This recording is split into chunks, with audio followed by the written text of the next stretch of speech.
Sino ka dyan? Nakagluta for today's video. Naka-flowers pa. Charot! Kain tayo mga kapreni. Ito na ang ginagamit kong plato. Everyday, everywhere. Ayun lang talaga yung rice ko. Hanggang dyan lang talaga. Kapag ito ang gamit kong plato, tas ganito karami yung kanin, nabubusog kagad ako. Di ko alam kung bakit. Saya yarn, kasi maganda siya dito. Order ako ng sisig, dyan lang.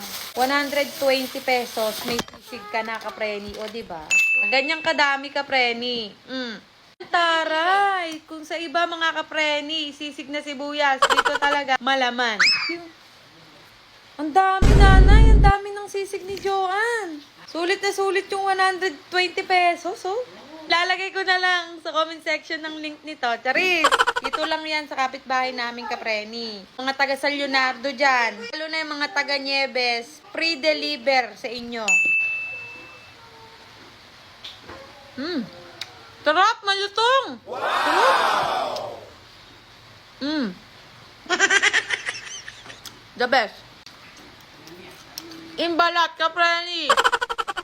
Malutong. Ito lang talaga kakainin ko, kapreni. Huwag na kayong magtanong kung dinadagdagan ko pa to.